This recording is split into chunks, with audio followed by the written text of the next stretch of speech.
Oh yes, oh yes, oh yes. The Supreme Court of the state of Tennessee is now in session. The Honorable Justice Bivens presiding. God bless the United States and the state of Tennessee. Please be seated.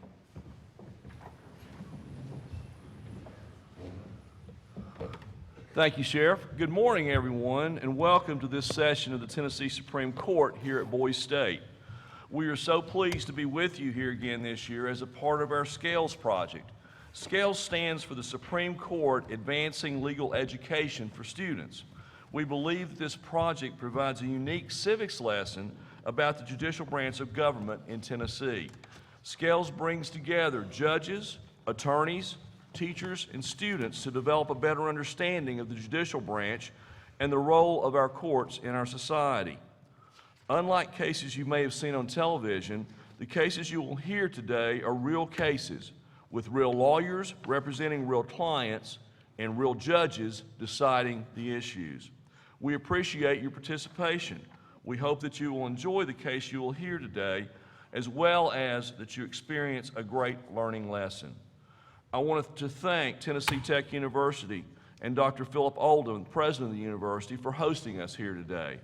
We also greatly appreciate all the hard work of Mark Burnett, the director of the American Legion Boise State, Judge Gary McKenzie, the chairman of American Legion Boise State, and all of the delegates and staff at this year's Boise State who have worked so hard to make this event possible. We would also want to express our appreciation to the law enforcement and emergency services agencies who are assisting us with today's program: the Tennessee Highway Patrol, the Cookeville City Police Department, the Putnam County Sheriff's Department, Tennessee Tech University Police Department, and the Putnam County Emergency Medical Services. Thank you as well to the attorneys who are arguing the cases today and for the extra effort and time that's required for your participation. We hope all of you stay engaged with the judicial branch after court today. You can follow us on Twitter at TNCourts, on our website, tncourts.gov, and on Facebook. We will decide each of these cases that we hear today by way of a written opinion within the next few months.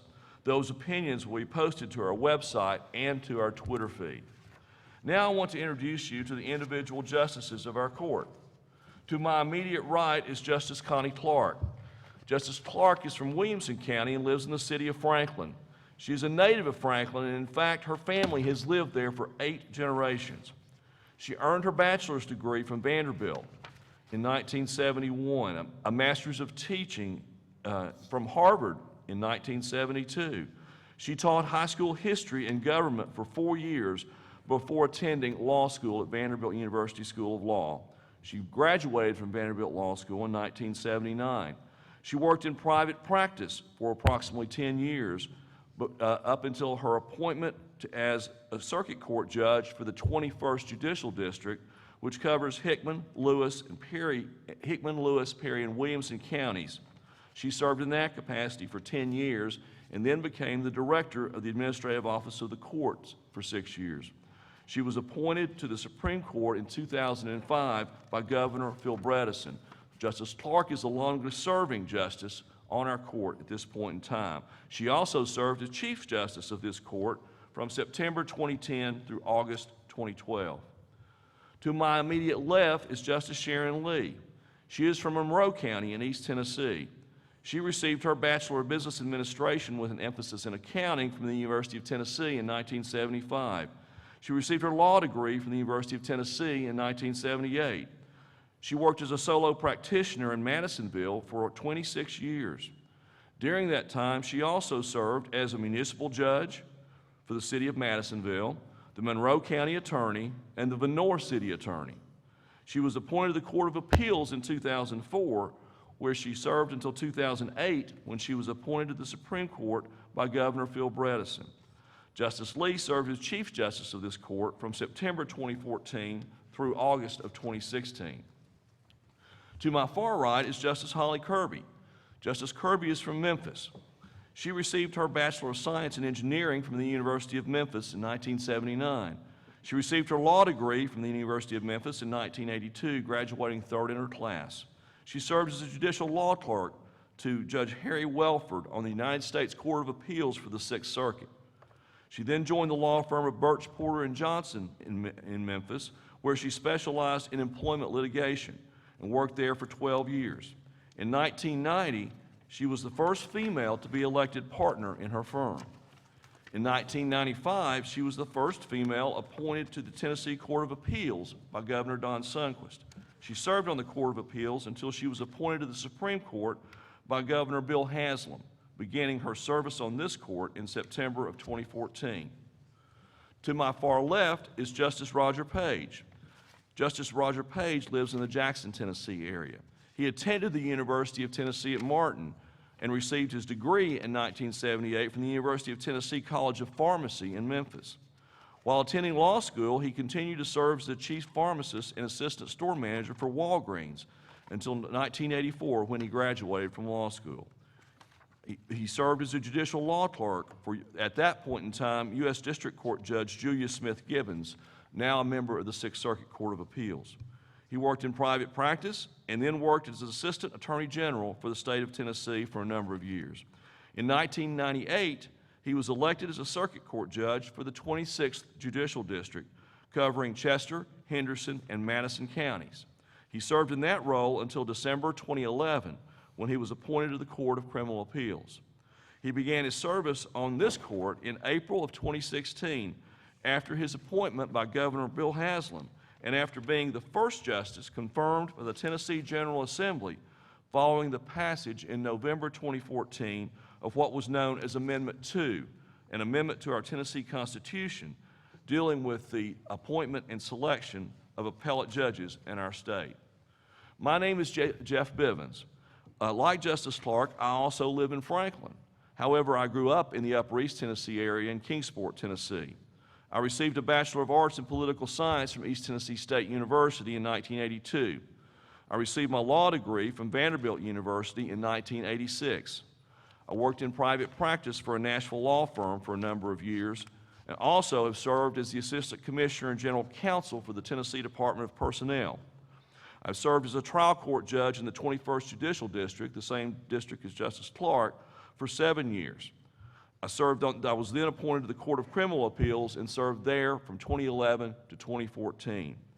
I was appointed to the Supreme Court in July of 2014 by Governor Haslam. I became Chief Justice of this court on September 1 of 2016. As you can see, we come from different parts of Tennessee and have had different career paths. However, we share an overriding commitment to public service. We also all consider it a great privilege to serve on the highest court of this state. Together, we are committed to upholding the Constitution, protecting the rights of the people of our great state, and applying the laws in a fair and equitable manner. We are now ready to get to work. Mr. Jim Hivner is our appellate court clerk. Mr. Hivner, would you call our first case? State of Tennessee versus Kevin E. Trent. As counsel is coming to the table, I would remind everyone that each side will have 30 minutes for argument. If the appellant wishes to reserve time for a rebuttal, please do so at the beginning of your argument. Good morning, Your Honors. May it please the Court, Nick Spangler on behalf of the state of Tennessee, and I would like to request 2 minutes for rebuttal, if I may.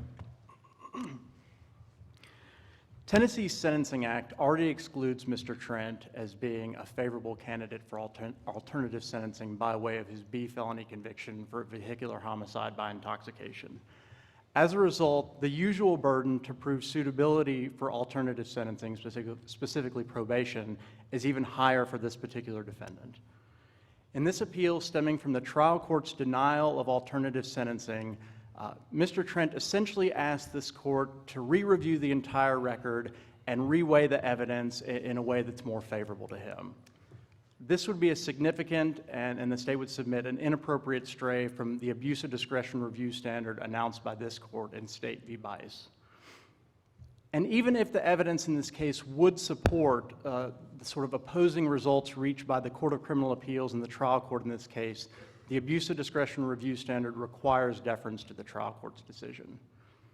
Under Bice, a within-range sentence does not reflect any abuse of discretion so long as essentially 2 criteria are met. The first of which is the trial court must provide adequate findings that reflect its consideration of the purposes and principles of the Sentencing Act as well as findings that reflect that its ultimate decision about the sentencing is consistent with those purposes and principles of the Sentencing Act. The second criteria is that the record must include substantial evidence to support the sentence imposed by the trial court. The state submits that both of those criteria are met in this case, and therefore the decision of the trial court should be upheld under the abuse of discretion Do review. you agree in this case that the trial judge relied only on the depreciating the seriousness of the offense? We agree that the trial court relied on that provision of the Sentencing Act, specifically 4035, 103(1)B, and the way that that provision is phrased is avoid depreciating the seriousness of the offense and the need for deterrence. So we'd submit that both So does that not then require also findings about the Travis factors, the extremely horrible language? We'd submit that no, because both that provision of the Sentencing Act and the way that the trial court made its findings with respect to that provision didn't simply look to the circumstances of the offense. It considered both the circumstances of the offense, the seriousness of the offense, but also what the state sort of deems the offender-specific concerns that are encompassed under that So provision now of the you're Sentencing Act. suggesting that we need to look at what the trial judge said or did, or did instead of what he said, although you just said we shouldn't re-review everything. I think, no, and we certainly think that the court should re-review the entire record. We're not submitting that the court should not review the entire record. What we're saying is that when you review the entire record, you shouldn't engage in any sort of reweighing of the evidence that's in the record or that the trial court relied on. Would you agree that the trial court's findings here are at best sparse when he actually made the ruling as to the appropriate sentence? I'm hesitant to use characterizations. I mean, He didn't say much, did he? he said enough. He said enough that I think it reflects that he was concerned about both the seriousness of the offense, again, the circumstances of the offense, as well as these defendant-specific concerns. And I think, and I'll But kind he of knows the difference between those two, and he didn't use both sets of language. He didn't, but the difference between those two is, A, they're sort of recognized under the law in the Sentencing Act, and B, I think they pertain to different sets of facts, and I'll sort of outline. Well, so where are those facts in the record? The stipulation that they purported to use was simply a recitation of the indictment. There was nothing in that stipulation, at least it appears to me, that actually spelled out the specific facts underlying this particular instance. We agree. During the plea hearing, the stipulation of facts was very sort of technical and sort of simply mirrored. Well, in fact, there were no facts. Well, yeah, there was a stipulation about essentially the elements of what this vehicular homicide by intoxication was. But what we have here is an additional. But there's not even in the record any evidence about what his level, his dosage level was of the prescribed medications he was taking, which appears to be very important to part of the rest of the argument. We disagree. We agree that there's not a toxicology report that includes a specific level amount, a chemical amount,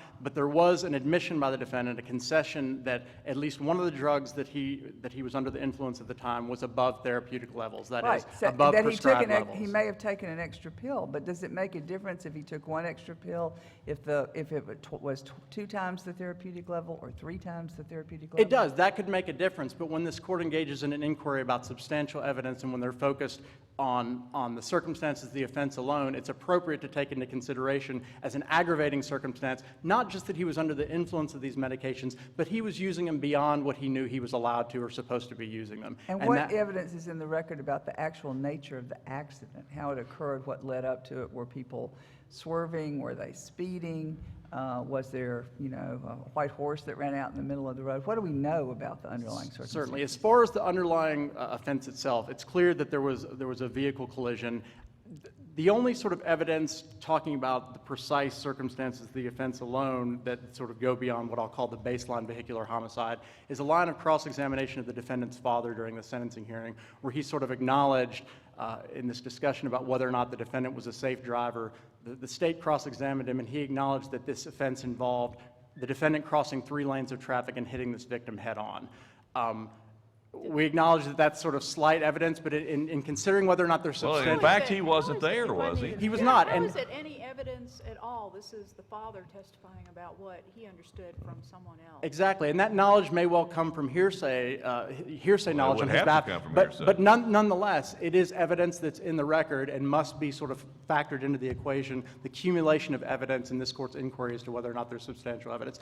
But more than that, and the clear evidence that is in the record and doesn't come from hearsay or anything like that, is the fact that this victim was in the hospital for 17 months after this collision, was rendered immobile, What has that rendered got to mute. do with how the offense occurred or the defendant's intoxication level? I mean, clearly it's a sad case, and it's very, very sad that this lady suffered and then died, but what's that got to do with how the accident happened or how intoxicated the defendant was? We'd submit that the consequences of a collision like this and the effects that it has on a victim, the effects that any crime has on a victim is an appropriate consideration for a trial court to take into So account. maybe if she had died quickly, he wouldn't have to go to prison? It's possible. I mean, I'm not saying that that's the determinative fact in this case. Again, it's accumulation of whether or not there's substantial evidence. But here, what's unique And about this case... what case authority do you have for that position? That how long it takes to die makes a difference in the sentencing? I think it's just a rational conclusion that stems from the Sentencing Act itself, that Does it play on the sympathy of the trial judge? I mean, you're thinking, oh, this is so sad, and this lady suffered. I've got to really make it hard on this defendant. I mean, it seems to me that's not an objective sort of finding. That sort of plays to a judge or jury's emotions. It's not just the judge or jury's interpretation, and that's where it's sort of the circumstance of the offense, and in terms of characterizing this as a circumstance of the offense, bleeds into the defendant's specific concerns. And what I mean by that is this defendant, maybe more than any other defendant, was particularly well situated to understand and foresee that the consequences to this victim were foreseeable. In other words, his accident in 1995, where he was the victim of an intoxicated driver, resulting in multiple amputations and considerable disabilities, he was particularly well situated to understand that a vehicular homicide... You could say that about anybody. I mean, if you read about that in a newspaper, I mean, we're all, it's always foreseeable there could be a terrible accident and injuries, but I'm having trouble understanding why we're going to send this man to prison because he was the victim of a really bad accident before. I mean, that doesn't seem fair. That doesn't seem to be an appropriate sentencing factor. And under your theory, wouldn't every single defendant in a vehicular homicide case be subject to confinement without regard to how intoxicated, how impaired, how the accident happened? Again, we submit that the proof in this case about the circumstances of the offense set this apart from what I'll call a baseline vehicular homicide. And what sets it apart? The fact that he admitted he was above therapeutic level, which... That's correct. One, what expertise does he have to know what therapeutic level is? And we know that if you've been on these pain pills for a period of time, you can tolerate increasing dosage. So therapeutic level for him might be different from a therapeutic level for someone else. And maybe that's maybe not the best way for the state to characterize it. Specifically what it was is he was taking medication beyond his prescribed amount. So regardless of what the therapeutic level was. And how do we know that? How do we know that? Because of his admission to that. But doesn't that get us right back to the point that we don't know the toxicology level? And as the Court of Criminal Appeals said, the part of that is an element of the offense because they had to be there, so there was an element of the offense. So we're punished without knowing what the toxicology level was. How do we know that it was over and above what would the minimum level to qualify for an element of the offense? We'd submit that the element of the offense is that simply that his intoxication, by way of an intoxicant, was a proximate cause of the accident. So it doesn't... But we're back to toxicology report. We don't have any proof in this record of that.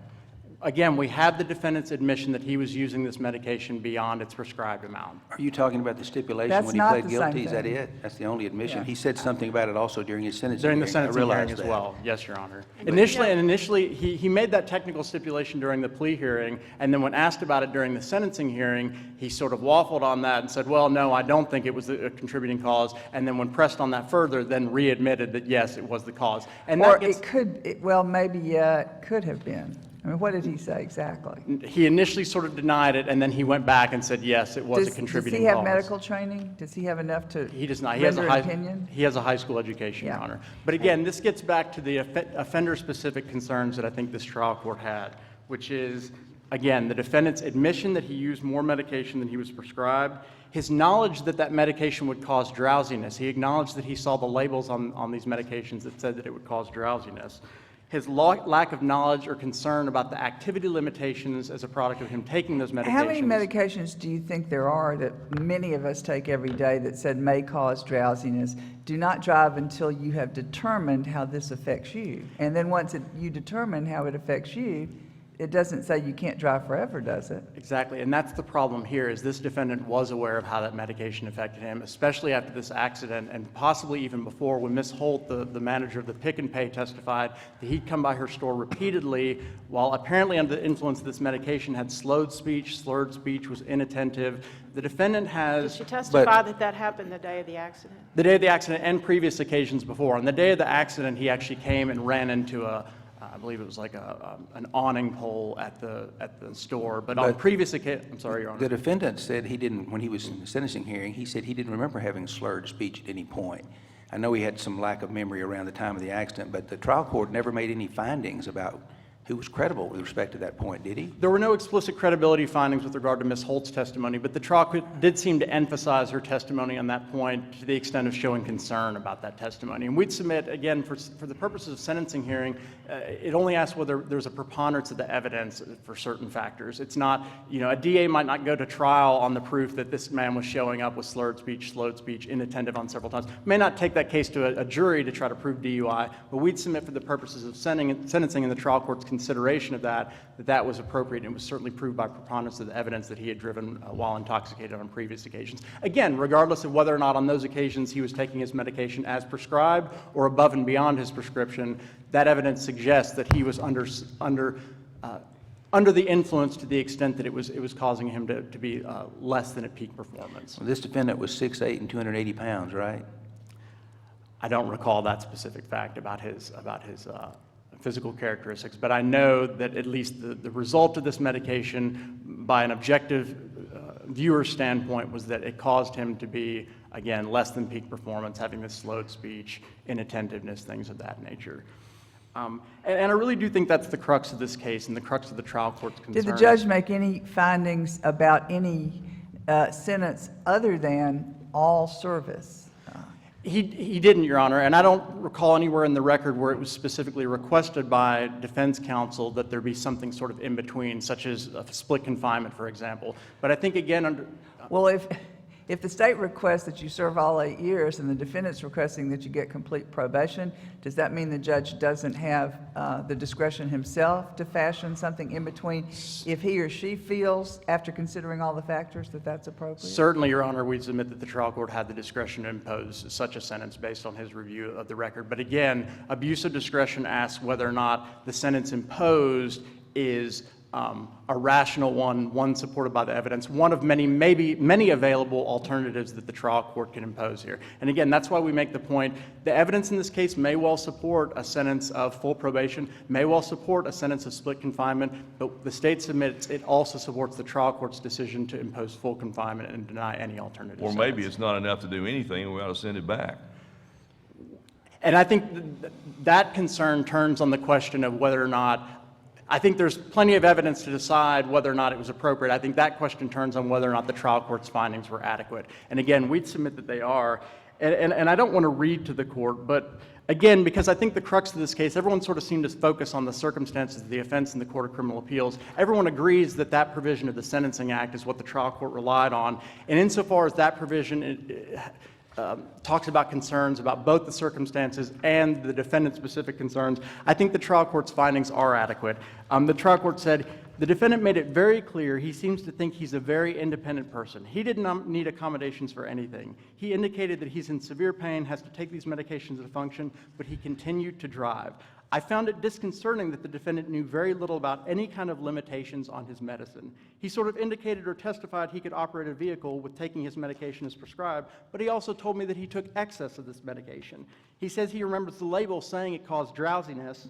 He made a decision to take excess amount of his painkillers and operate a vehicle that day. He killed another human being. I want you to humor me for a moment. If we should disagree with you that the judge solely relied on depreciating the seriousness, then we're back to the extra language, the language that there has to be a finding that the offense was especially violent, horrifying, shocking, reprehensible, offensive, or otherwise of an excessive or exaggerated degree. If we get to that point, tell me the facts in the record that support those statements. Certainly, Your Honor, and I'd like to address sort of a preface part of that question, and that is that even that language in and of itself, avoiding depreciating the seriousness of the offense, we think that encompasses or envisions both concerns about the circumstances of the offense and offender-specific concerns. The language that you mentioned. Even though the case law seems to talk about that you use it when you're looking at one. The case law talks about when the trial court relies only on the circumstances of the offense, but that precise language from the sentencing statute, avoiding depreciating the seriousness of the offense, we think that not only encompasses a concern about the circumstances of the offense, but the need to avoid depreciating the seriousness of that offense, either on the public at large or on the defendant specifically. And we think the trial court's concerns here address that second problem, the need to avoid depreciating the seriousness of the offense on this defendant, particularly where we have evidence that even after this offense, this defendant continued taking this heavy regimen of medications and continued to drive on at least 3 occasions. But to get to sort of the major part of Your Honor's question, these sort of extra statutory findings that the Travis case suggests the court needs to make. The trial court's findings in this case, again, reflect a concern about both the circumstances of the offense and these offender-specific concerns. So given that combination of concerns, we'd submit that sort of this elevated review standard that Travis maybe suggests, similar to the Wilkerson factors that this court considered recently in Webb, that elevated review standard is inappropriate. And I think that's consistent with this court's order in the Cihipiana case that talked about if there's a combination of concern about both circumstances. Cihipiana affirms that we use that language, that standard, if we're looking at only one. I'd like for you to tell me why you think the Sentencing Act, it might be that the legislature intended to supplant use of those common law factors that were articulated in Travis, or it might mean that they intended for the Sentencing Act to be applied against that backdrop. I did not see a reference, I may have missed it, in your briefs to any review of the legislative history to tell us whether the legislature considered that sort of thing at all. Certainly, Your Honor. And I did look back as far as not necessarily legislative history, but to see whether or not this specific provision of the Sentencing Act, this 103(1)(b), avoid depreciating seriousness of the offense, need for deterrence, that combination of concerns under the same subsection, it did exist in its exact form at the time of the Travis decision. And even at the time, the Sentencing Act did not require these specific findings. But that doesn't matter, does it? Because the court's come back 3 or 4 times since then and specifically reaffirmed them since the act was changed. That's true, Your Honor. But we'd submit that even under this court's decision in Travis, the Travis decision didn't specifically require the trial court to recite those findings, even when it relied solely on the circumstance of the offense. It simply required the proof to sort of fit that characterization for the purposes of appellate review, which is interesting because at the time... Well, fine, then just tell us what's in the record that fits those words. Well, again, we rely on the use above therapeutic levels, above prescribed levels, as well as the suffering of the victim. But again, our main position is that those findings are simply not required even under Travis, because at the time of Travis... I understand that, but the first question that started this was, humor me, Certainly. and tell me Certainly. what facts are in the record that support or don't support those words. Certainly. So again, if you sort of consider baseline vehicular homicide, and I don't mean that to sort of So is that especially violent? Is that horrifying? Is that shocking? Is that reprehensible? Which word does that fit to take an extra pill? I think it's fair to characterize it as reprehensible, shocking. I think it's shocking to have somebody who is involved in an accident and as a consequence has a tracheotomy, has a feeding tube, has multiple pins and rods put in their body, is left unable to talk, while still being able to apparently interact to some degree and express emotion. I think that's shocking. Which is all well and good if the trial court had made that finding. But they didn't. The trial court did very clearly emphasize, didn't characterize it as shocking, but definitely emphasized the Didn't suffering of the characterize it victim as in this shocking, case. didn't characterize it as any of those Did not. factors. Did not characterize So it in those isn't terms. really the bottom line here, unless we agree with you that we should no longer require that language, there was not sufficient findings in this record No, to Your Honor. satisfy that. No, Your Honor, because again, we submit that Travis doesn't even require the trial court to make those findings. At the time Travis was decided, it was abuse of discretion review standard to decide questions about alternative sentencing. But even under abuse of discretion at that time, the precedent as well as the Sentencing Act invited appellate courts to engage in a reweighing of evidence. That reweighing of evidence under modern abuse of discretion review is simply inappropriate. It was deemed inappropriate in Bice. It's deemed inappropriate by this court's recent case law and pretrial diversion cases. It's simply the state of the law and the state of abuse of discretion review today is different than it was in Travis. But Travis, do you agree that Travis has been reaffirmed by this court post-1989 Sentencing Act in State v. Fields and in State v. Trotter and in Cipian, or however you pronounce that? It has, Your Honor. Okay.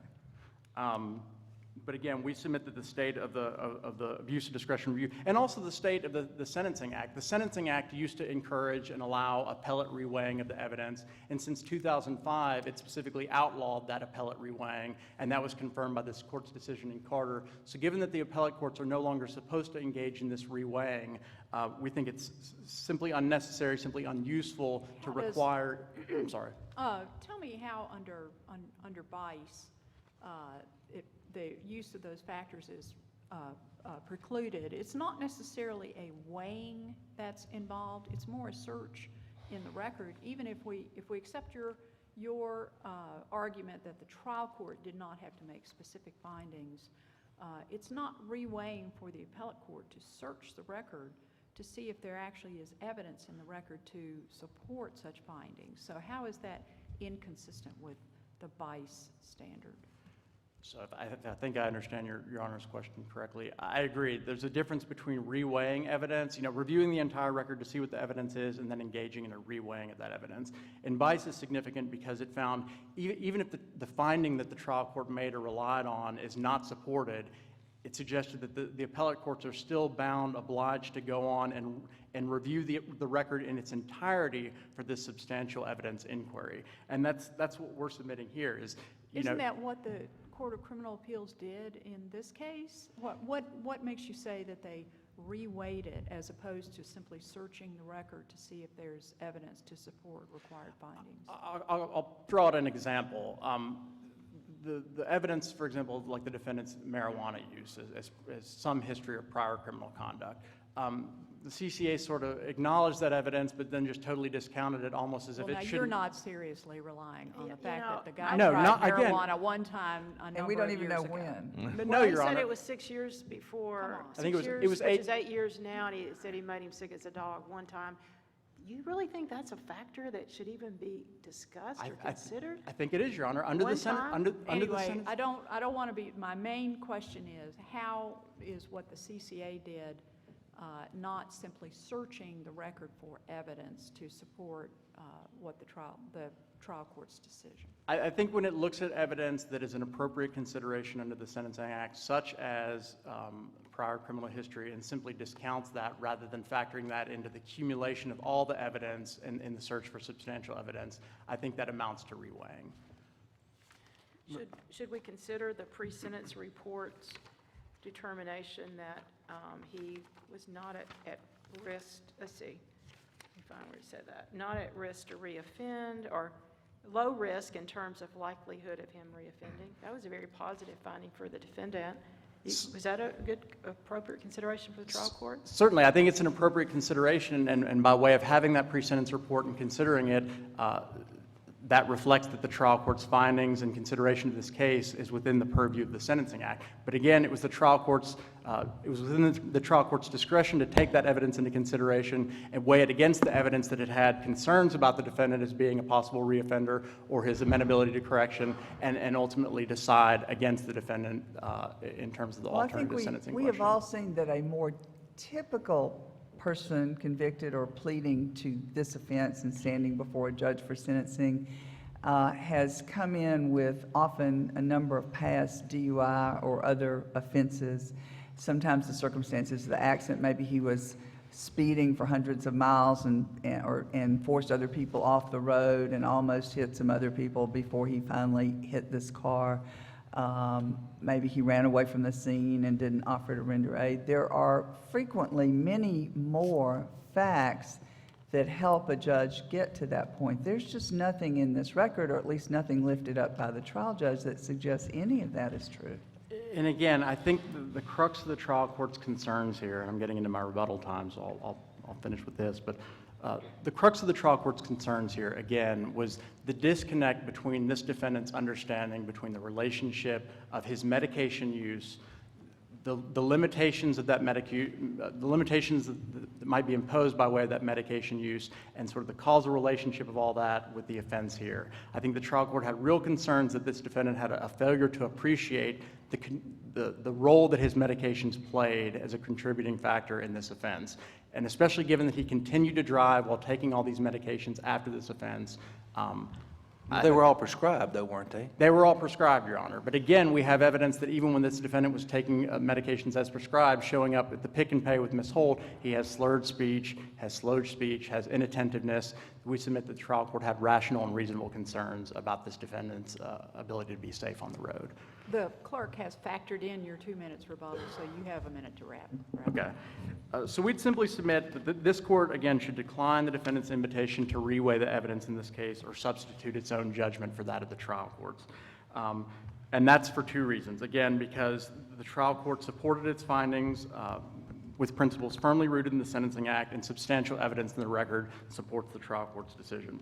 Accordingly, we respectfully ask that the court reverse the Court of Criminal Appeals decision and reinstate the judgment denying alternative sentencing. Thank you. Thank you, Mr. Spindler.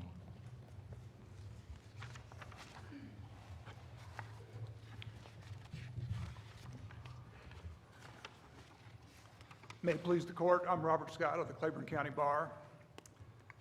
In its review of the trial court's decision to impose confinement in this case, the Court of Criminal Appeals came to the conclusion that the trial Mr. Scott, if I may interrupt you, can you pull that mic just a little bit closer to you? There you go. I think everybody can hear you better that way. Thank you very much. That the trial court's decision to impose confinement was based solely on the need to avoid depreciating the seriousness of the offense. In fact, the Court of Criminal Appeals stated that that was the only possible circumstance under 4035-103 that could potentially apply. And I think the record bears that out. As has already been stated, the defendant, Mr. Trent, had no prior criminal convictions. Well, do you agree with the state that even though that may be the only things he said, if other findings that he made or other statements that he made actually fit under one of the other categories, that we can find that he addressed that one as well, whether he said magic words or not? I don't think it's the magic words that are important. I agree with the state that it doesn't really help to just say, oh, this is shocking, this is horrible. I think there have to be circumstances, though, that are exaggerated or excessive beyond the elements of the offense. Otherwise, you would just render 35-103 moot. Well, but if you consider, though, what the trial judge was looking at, that here's a man who admitted to being impaired or intoxicated, and he was driving, and he hit and killed a woman, and she suffered horribly and left, children in a really sad situation. And if he doesn't go to jail or prison for that offense, what sort of message does that send to the community that you can get impaired, you can drive, and you can kill somebody, but there's really no consequences, because we're just going to slap you on the wrist and send you home and say, don't do it again. I mean, don't you think the trial judge had to consider what message he was sending to the community by that sentence? I mean, if it was my family member, I'd be saying, why isn't he in prison? And don't you think that's what a lot of people in the community would say? Unless there's some specific showing that it's necessary to send a message for deterrence in this case, which there wasn't, then, as somebody already stated, you would, and I think it was you, that would apply to every vehicular homicide case. Don't use my words again. Well, but, I mean, we know that driving while impaired is a problem in the community, in communities, and taking too many pills is a problem. So I'm just wondering, does the trial judge need to send that message that we're just not going to tolerate that kind of behavior? Or is that the role of a trial judge?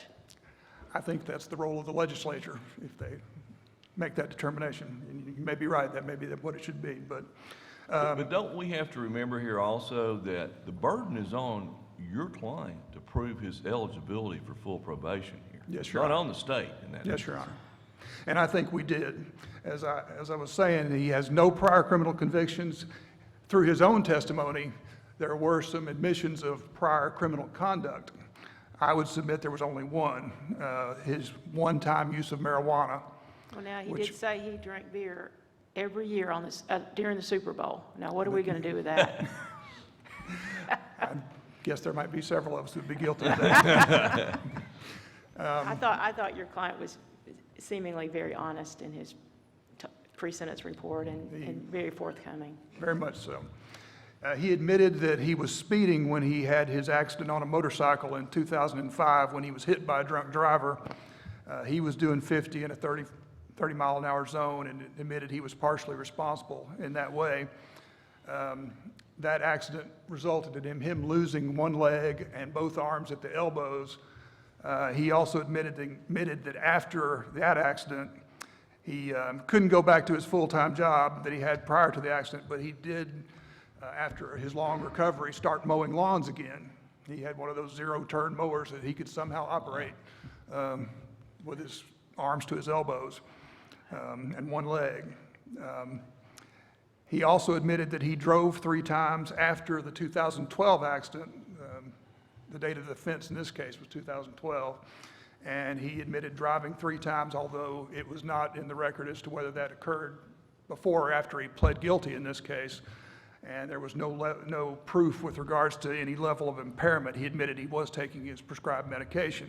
Was there any stipulation other than just admitting to the facts at the guilty plea colloquy, the hearing? No, Your Honor. That was all, right? There's no written stipulation, not even any verbal stipulation here, other than that? No, that was it. And that guilty plea hearing, I thought it was sort of strange. The judge apparently lined several people up and just did a kind of a guilty plea all at once for everybody. He goes down the line taking individual answers and then has the, as you say, the reading of the indictment for the recitation of the facts is the way it's generally done. Now, we would submit. If I am the family who is watching the sentencing in this case, I would focus on the fact that this defendant admitted that he with some regularity took more than his therapeutic dose of the medicine, at least at night. We know that there is a buildup effect for that sort of thing. We have testimony by some people saying that there was at least one witness who said that he would not ride with him because he viewed his condition as not suitable. He did not feel safe riding with him.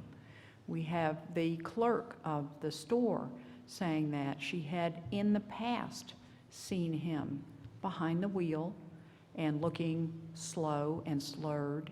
We have on that day the clerk saying that he's in the parking lot and he almost hits a pole and then proceeds on and, as we know, ends up hitting head-on this vehicle and causing horrible suffering to this entire family and a gruesome death, lingering death by this victim. How do those facts not support a decision by the trial court that a grant of probation would not avoid, would depreciate the seriousness of the offense and the results that your client caused? In response to the issues regarding Ms. Holt's testimony, the lady at the store, she testified that she did have concerns that he was impaired the day of the accident. On the previous occasions, my recollection is just that she said he seemed inattentive, may have had, his speech was somewhat, but I didn't get the impression any serious concerns that he was impaired on those occasions. With regards to the medication, I agree with the court, there is obviously concern of a buildup effect, but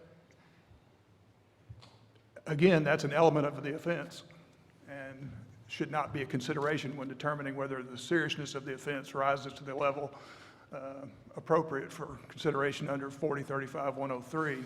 Well, but it can be, Ken. I mean, I realize we're right back around to the lack of a toxicology report, but, I mean, if the clerk sees him slurring his speech and almost hitting something there, isn't that some evidence that he was well beyond what the limit should have been? And if he has admitted that with some regularity, he has taken in excess of therapeutic dose at night, that indicates this may not have been an isolated incident, which is not an element of the offense and is worthy of consideration. But I don't think it goes to the circumstances of this offense. I understand the court's concern that that may be proof that he was impaired beyond just one extra pill, as the Court of Appeals stated. We don't know whether he took one extra pill or 10, and we don't. I just don't think there's enough proof there to say that that can bring the level of seriousness of the offense to the criteria required for But 35103. we have a situation where the burden of proof is on your client to show that he is worthy of probation. We have a trial court who determined not to grant probation. We have under Bice a very hands-off standard of review for the appellate court it's not for the appellate court to exercise its own discretion. And so now the burden is on you before this court. So I'd like you to put in a nutshell why we should affirm the Court of Criminal Appeals' decision in this case. And I clearly agree that, the burden's on us, but I think if you're looking at 4035-103 as the litmus test, it clearly weighs in Mr. Trent's favor. I mean, no criminal convictions, no prior criminal convictions, and going along with that, obviously, there has never been any attempts less restrictive than confinement ever attempted with Mr. Trent. And then with the seriousness of the offense, as the Court of Appeals stated, the court will bear with me just to read one sentence out of their opinion, the record is simply devoid of the facts necessary to establish such. For instance, there are no facts in this record as to how the wreck itself occurred, i.e. was the defendant speeding? Was he driving recklessly prior to the accident? Did he endanger others? Was there another contributing factor to the wreck, the setting of the wreck, or the amount of medication which the defendant consumed? I don't think there's anything the court could have pointed to in those. Well, but doesn't that very language then point out the paucity of the evidence that's in this record as a whole? And if that's the case, what the Court of Criminal Appeals did was to basically do a de novo review of that evidence, which was one option under Bice and Pollard, but the other option is to remand it for another sentencing hearing. And the de novo review is much more likely and much more appropriate when you have a full record that we don't have here, correct? Would you agree with me? I would agree. So wouldn't the more appropriate course, assuming the Court of Criminal Appeals is even correct in its analysis that there's not sufficient evidence to satisfy that factor and not the findings from the Travis factors, wouldn't the appropriate remedy be to send it back and rather than do a de novo review? Wouldn't be my preference, but what you're saying makes sense. I understand. Mr. Scott, my reading of the sentencing hearing at the end, excuse me, your client was taken into custody. Yes. Does the record in this case reflect how much time he served? I'm not asking you to tell me. The record does not, but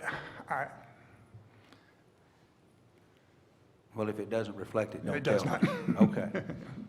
Whose burden is it to make certain that the record would support a decision to grant probation in this case? The burden is on the defendant, I believe. And like I said, I think we did meet that burden. I think it weighs heavily in favor of Mr. Trent. The trial court itself noted that, Mr. Trent had an excellent work history. After he graduated high school, he worked in a local packaging factory, Camp Packaging, for several years until his accident in 2005. While he was working full-time, he was mowing yards on the side, sometimes up to 40 yards a week he mowed on the side. Then after the accident where he lost his limbs in 2005, he started mowing again. The court applauded his independence, his resiliency in recovering and coming back after the difficulties of his 2005 accident. I think the only factor that weighs against him in terms of alternative sentencing is his admission that he sometimes took his pain medication in excess. But I don't think that's enough to, even in a case of this nature, to deny him. How do you factor into that what the victim went through after the accident? How do you say that that is not something that should be considered? Not as circumstances of the offense, no. I mean, it is horrible, and So you think that the trial court should turn a blind eye to what happens after the accident, and instead only consider what goes up to the actual moment of the accident in terms of granting probation?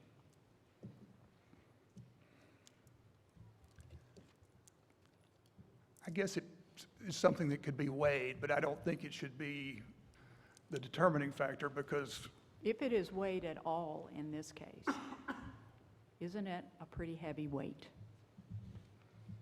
yes, it is. I mean, it was a very incredible ordeal what she suffered. If we were to send this case back for resentencing, another hearing and resentencing, I'm assuming there's never going to be any more proof of the toxicity level of oxycodone. There's not a vial of blood out there somewhere untested or anything like that. We have a record. It was tested. It just wasn't entered. And why, Sentencing hearing. if the burden is on you, why wasn't it entered? And what should we infer from that? I think it was just, we were just focused on his guilt. He admitted that he was impaired and intoxication We was the certainly proximate understand cause. why you didn't want to put this in front of a jury. I mean, we understand that. Well, typically, you would expect the state to put on the blood test results, right? I mean, that's usually not something a defendant does unless, I think it's something Zero. that they will do in the future.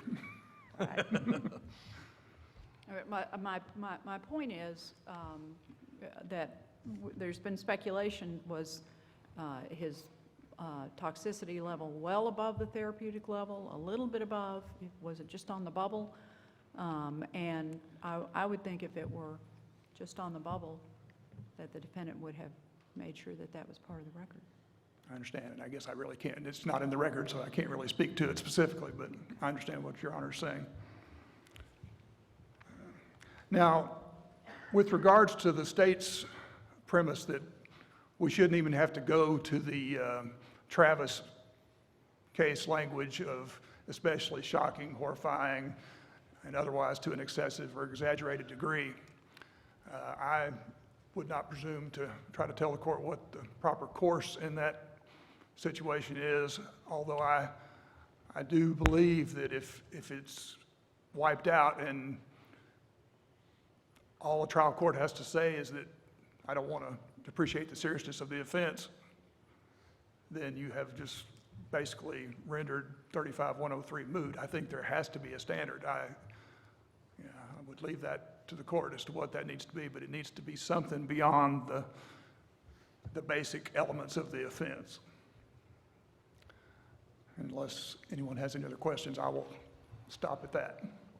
Thank you, Mr. Scott. And I'll be very brief and simply say this, that sentencing cases, and particularly this sentencing case, involves a difficult question. But where such difficult and even potentially close questions are involved, those are the exact sort of questions that trial courts rather than appellate courts should make. And again, where we have this burden on the defendant from the get-go to prove suitability, and then this tail-end question on appellate review of, is there substantial evidence in the record to support the ultimate sentence imposed?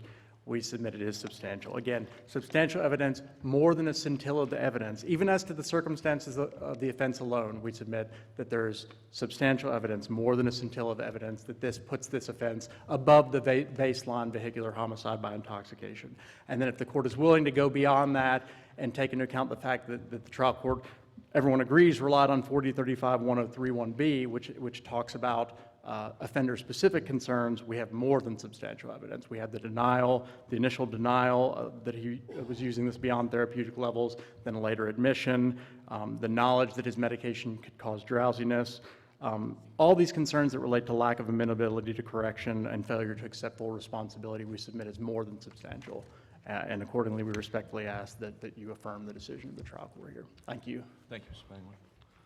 All right, that concludes our first case today. We will take a brief recess. After this, I understand you folks will be going to a different location, and the lawyers will get tougher questioning than they've had today.